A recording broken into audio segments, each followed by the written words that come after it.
Hi guys, it's November 3rd and here I am sitting on the beach. Vi is out there for a swim, and because it's such a perfect gorgeous day, I am on the beach too. And so I thought it would be a great time to actually go through my 5 reasons or 5 things that Americans don't think about when they move to Portugal. Because everyone, my gosh, has been, Portugal is on the hot list, and I've had so many friends, especially over the summer. Literally, my entire July, every week, there was someone new coming to visit Portugal. So I thought I would share with you guys 5 things you don't think about when you move here, although it is just fantastic. I'm a 54-year-old Filipino American living in the Algarve, Portugal, and here's a glimpse into my life.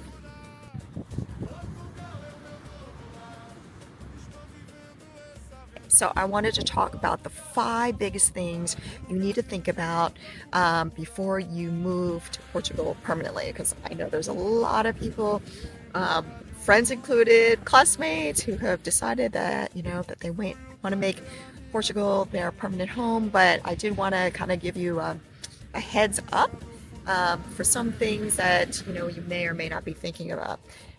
But yeah, but clearly there's some very fantastic things because it's November 3rd and look at this perfect day, and we are on the beach, and it is empty pretty much. So it's like having your own beach yourself, and Rye is out there swimming, so I'll show you that.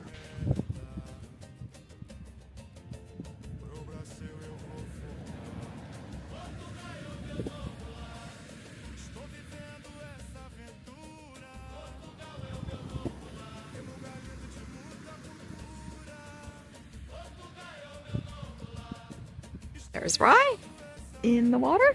How nice is that? First big thing, and I've said it in countless other videos, but the language barrier. So there is a language barrier. Clearly, we're in Portugal, and the majority of people that live in Portugal speak Portuguese. But you do hear it all the time that everyone speaks English, and that is pretty much true. Not everyone, but yeah, I would say the majority of people. So you could get by not learning the language, but you will be doing yourself a huge disservice if you do not know some Portuguese. So yeah, like once you live here long term, you're gonna miss out on some conversations if you don't know Portuguese. Even just going to the grocery store, you're just gonna, if you don't understand, you're not gonna hear these little things like the cashier speaking or even people walking down. You will miss it if you don't understand. And yeah, you should learn some Portuguese.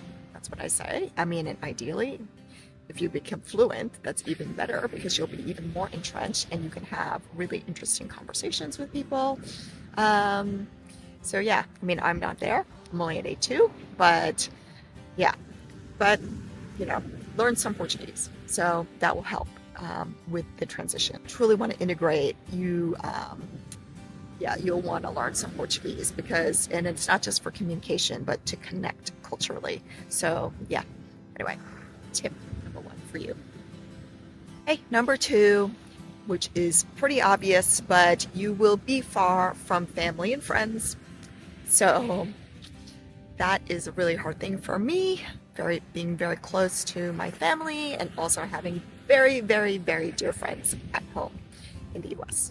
So, yeah, what does that mean? That means you'll miss their birthdays, you'll miss special occasions, like it's going to be Thanksgiving soon, and clearly we're not going to be home for Thanksgiving. We will be here in Portugal. So we miss out on one of my favorite holidays, and although my family has come a couple times, so for Thanksgiving, which is nice, but yeah, for the most part, yeah, we've been here 7 years, so I've missed quite a few Thanksgivings. And of course, them coming here for Thanksgiving is not the same as being in the US for Thanksgiving, because we know that Thanksgiving is an American holiday. So you miss out on all the festivity that's happening on Thanksgiving Day in the US. So I'm just using that as an example, but yeah, it's really hard to be far from people that you really, really love and who really love you. So, although we have fantastic friends here, like really, really dear friends, I'm so grateful. But yeah, not the same as having family nearby. But I mean, I am grateful for friends. So yeah, just keep that in mind. You will be far from family and friends. So hopefully they can come visit quite often, which would be a great deal. So my suggestion for you is obviously build a community in Portugal, which we've done. I mean, I have really, really great friends, and I'm so grateful for them. Hey, number 3 is you will be stepping out of the US work culture. So that may or may not be a positive thing for a lot of people. If you're retired, you don't care, then that's fantastic. But someone like me who has my own marketing consultancy and am still very steeped into the work culture, I have noticed that being here in Portugal, obviously, I am now not involved in as many like work-related conversations because America is incredibly work-focused, and as we know, our social lives often overlap with our careers. A lot of my very, very dear friends have been from my workplaces. So now that I'm not steeped in the work culture, then I don't have these conversations regarding, like opportunities, and I miss out on them. So yeah, that is a hard thing. Oh, that was wrong. It's back from the water. We know networking happens at dinners, events, even casual conversations. And since Europe is not, as work focused, then you're stepping out of that ecosystem, which is a hard thing, especially if you have, like for me, my own business, and I actually make a lot of connections through my networking. So yeah, so keep that in mind. Europeans, as you know, they value work-life balance, so there's a lot more not so focused on work. But that of course means that you're now stepped out of that work ecosystem, which means that you're not always talking about work, which also means that you are not, you might miss out on some work opportunities, which, anyway, something to keep in mind. I mean, of course, it's refreshing. We should always have work-life balance, but yeah, it is something to keep in mind. And you might feel out of the loop when it comes to these work opportunities and the professional momentum that you get from, networking. So if your identity is tied to your career, just make sure that you find other ways to stay in touch, and network and keep just close to people that may have some work-related projects for you.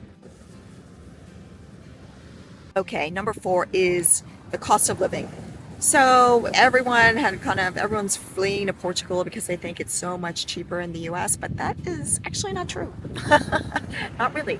The cost of living has definitely changed, and especially if you live somewhere like Lisbon, Cascais, Porto, like some of the big cities, and here in the Algarve for sure.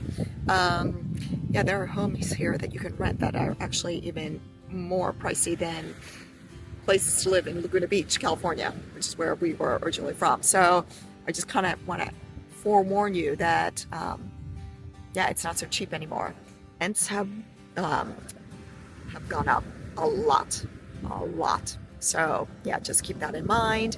Restaurants are expensive, but if you do live the local Portuguese lifestyle and adapt, then you can live a very reasonable lifestyle.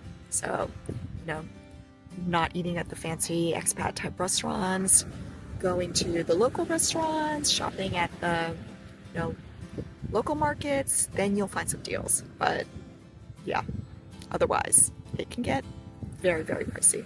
And also there's something called lifestyle creep, which you may have heard about. And that has definitely happened with us for sure. It's like your lifestyle, you kind of elevate. Like in the beginning, we found, okay, great, the prices to travel are so much cheaper. So we were constantly traveling to like Paris or wherever because it's a lot cheaper than obviously flying from Paris from California. But then next thing you know, you're like flying to Paris all the time, which we do. And which, adds up. So yeah, probably not the best thing to do. I need to curb my travel spending. But yeah, I just want to kind of give you guys a heads up that, yeah, you think, okay, we're really close to all these European countries and we can travel and do all this stuff. But yeah, so you're not doing that, but yeah, you are still spending money. So yeah, called lifestyle creep, you guys. So yeah, um, so that cost of living, not necessarily so cheap as you think. And last but not least, number 5 is life moves slower here. And of course, that's the point. Everyone wants to move to Portugal to live a slower life. And I talk about how living a slower life is really great for mental health, spiritual health, etc. It's definitely a plus. Definitely a plus. But it's also a frustration for me sometimes because things just move slower and it can get really frustrating. It teaches you to slow down. Meaning, there's stores close early, people take long lunches. I mean, restaurants aren't even open all the time. You have to, pretty much from 3 to 7, you got to figure out what you want to do because the restaurants are closed. Sundays are definitely for family. So yeah, just a lot slower pace here in Portugal, for sure. Yeah, so if you're used to I come from, I moved to the cities. I went to school in Boston, so I lived in the city, then I moved to New York City, and then from New York City, I moved to Philadelphia, another city, and then I moved to California, which was a lot slower, obviously, than living in East Coast cities, but I am obviously very energized by being in the city and actually living in Faro. I'm really thrilled living in Faro. It's a lot more things happen here, so I feel like maybe I've found my balance, which is good. But but yeah, if you're used to having a fast-paced lifestyle and you're used to just that city life, then you're gonna find it a little frustrating living here when things move slower. Yeah, especially if you have a fast-paced American mindset like I do. So, but it's definitely what you'll find is a great thing about moving to Portugal, because we should slow our life down. We don't always have to be going on the go. So, yeah, pros and cons. Keep that in mind, though, especially if you are, just have a fast-paced American mindset. That's it, guys. So before you pack your bags and move to Portugal, just think about these 5 things, because that's definitely impacted me. So it will probably, affect you guys as well. And I'm telling you guys the truth. This is my experience here living in Portugal. But clearly, we've lived here now 7 years. That was never the plan, as everyone knows. We were only going to be here for a year abroad before Jack starts school. But he's clearly doing really well. Rye loves it. And I love it. So, yeah, it's an incredibly wonderful place to live. I'm always going to be grateful for this time that I've spent here in Portugal, living the European lifestyle, being entrenched in the wonderful Portuguese community. It's just been so wonderful. But yeah, anyway. So that's that, guys. If you found this helpful, don't forget to like and subscribe. It really helps. And of course, if you think someone will really appreciate these tips, anyone going now through the whole visa process, don't forget to share. Anyway, hope you guys like this. Have a great day, and I will talk to you soon.